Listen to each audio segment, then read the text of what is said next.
চাঁদ রাতে আসলে ইবাদতটা লাইলাতুল কদরের মতো গুরুত্বপূর্ণ কিনা? খুবই গুরুত্বপূর্ণ একটি প্রশ্ন। চাঁদ রাতটা আমরা মনে করি সবচেয়ে অবহেলিত একটা রাত হচ্ছে চাঁদ রাত। প্রিয় ভাইয়েরা, চাঁদ রাত অবহেলা করা রাত নয়। যে রাতগুলো আল্লাহর কাছে অত্যন্ত মহিমান্বিত, অত্যন্ত দামি, যে রাতগুলোতে আল্লাহ রাব্বুল আলামিন সবচেয়ে বান্দাকে কাছে টানেন, সবচেয়ে বান্দাকে আপন বানিয়ে নেন, সেই গুরুত্বপূর্ণ রাতগুলোর ভিতরে চাঁদ রাত একটি। এই চাঁদ রাতের দাবি কি?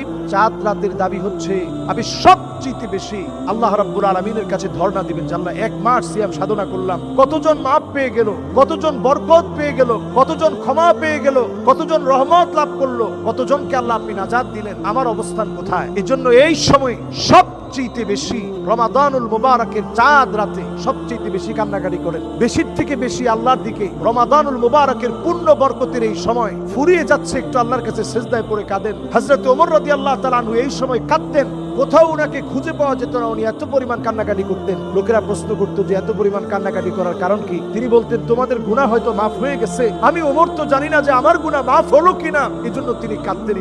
এই সময়টারে কাজে লাগানোর চেষ্টা করেন। যতজন ব্যক্তি চাঁদ রাতে নিজের অন্তরটাকে আল্লাহর জন্য জীবিত রাখবে, রাত জেগে কান্নাকাটি করবে, আতশবাজি ফোটাবে না, লাল পানি, নীল পানি, বিভিন্ন রকমের ড্রাগ এডিক্টেড, নানা রকমের গুনার সয়লাভ হয়ে যাওয়া, এই সংস্কৃতিকে ভেঙে চুরমার করে দেওয়া, রমাদানের ট্রেনিং কে যারা ভুলে যায় নাই, একটা মুহূর্তের ভিতরে আপনি পাল্টায় গেলেন। শয়তান সারা পাওয়ার পরই শয়তানের পাওয়ার কেমন, এতদিন সারা পাওয়ার পরে সে কিরকম শক্তি আপনার উপরে অ্যাপ্লাই করেছে, আপনি ওই রাত্রিতে আপনাকে ড্রাগ এডিক্টেড হতে হবে, একটু লাল পানি খেতে হবে, একটু নতুন করে গান বাজনায় শরীক হইতে হবে, ডিজে পার্টিতে অংশগ্রহণ করা লাগবে। আপনার এই পুরো একটা মাসের সিয়াম সাধনা কোনো অর্থে আসে নাই, কোনো কাজে আসে নাই, নিছক শুধু আপনি উপাস থেকেছেন। আল্লাহর কাছে এগুলো কবুল হয় নাই। যাদের কবুল হয়েছে তারা এই সময়টা কেঁদে কেঁদে কাটাবে। নবী সাল্লাল্লাহু আলাইহি সাল্লাম বলছেন, লাম ইয়ামুত কলবাহু, ওই মানুষগুলোর হৃদয়গুলো মরে যাবে না যারা ঈদের রাতে, চাঁদ রাতে যারা আল্লাহর কাছে ফরিয়াদ করেছে, কান্নাকাটি করেছে। লাম ইয়ামুত কলবাহু ইয়াউমা তামুতুল কুলুব, যেদিন সব মানুষগুলো ভীত